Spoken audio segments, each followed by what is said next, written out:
দেখুন, পূর্ব মেদিনীপুরের পুলিশ রাজনীতির আমরাওড়ার মধ্যে শক্তভাবে দাঁড়ানোর চেষ্টা করছে।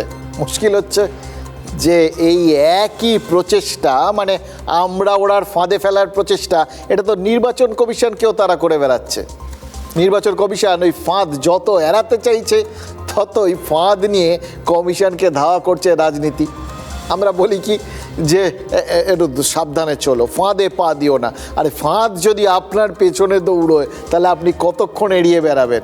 সে একই ঘটনা ঘটছে, ফাঁদ কমিশনের পেছনে পেছনে ছুটছে। দেখুন, এসআইআর নিয়ে 3 বার কমিশনকে চিঠি দিয়েছেন মুখ্যমন্ত্রী। 3টে চিঠির বক্তব্যই কিন্তু এক, কারণ আলাদা, বক্তব্য এক, এসআইআর বন্ধ করার দাবি। গঙ্গাসাগরে দাঁড়িয়ে বলেছিলেন যে প্রয়োজনে তিনি কোর্টে দাঁড়িয়ে এসআইআর বন্ধের জন্য ওকালতি করবেন। তিনি বলেছিলেন করবেন, আর দোলা সেন আর ডেরেক ওব্রায়েনরা করে ফেললেন, মামলা করে ফেললেন। এসআইআর বন্ধের দাবিতে সুপ্রিম কোর্টে মামলা হয়ে গেল, তৃণমূল গেল। অর্থাৎ এসআইআর বিরোধিতার চরম সুরটা এবারে কিন্তু মমতা বন্দ্যোপাধ্যায় বেঁধেই ফেললেন।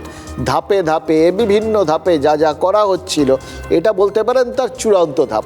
এবার প্রশ্ন হচ্ছে, এসআইআরের এই পর্বে এসে কেন এটা করা হলো? আপনারা ভাবছেন তো যে প্রাথমিক কাজকর্ম সবই তো শেষ, এখন শুনানি চলছে, তাতেও যে বিরাট উত্তেজনা দেখা যাচ্ছে সেরকম তো নয়। তাহলে এখন এভাবে তেড়েফুঁড়ে ওঠার কারণটা কি? দেখুন, সহজ সরল ব্যাখ্যা হতে পারে যে রাজনৈতিক উদ্দেশ্য পূরণেই এসআইআর নিয়ে বিরোধিতার রাস্তায় ধাপে ধাপে নিজেদের সুরটা চড়াচ্ছে তৃণমূল। শুরুতে তারা মিটিং মিছিল করেছিল, কিন্তু তাদের সরকার এসআইআরের জন্য একই সঙ্গে কিন্তু প্রয়োজনীয় কর্মী টর্মী সব সাপ্লাই করে দিয়েছে। সেই কর্মীদের একটা অংশ আবার মুখ্য নির্বাচনী আধিকারিকের অফিসের বাইরে বিক্ষোভ দেখিয়েছেন, আন্দোলন করেছেন, কিন্তু তাতে এসআইআর বন্ধ হয়নি, কারণ রাজ্য সরকারি কর্মীরাই তখন বিএলও হিসেবে বাড়ি বাড়ি ঘুরেছেন। এবার তৃণমূল তারা এসআইআরের বিরোধিতায় এর আগেও সুপ্রিম কোর্টে গেছে।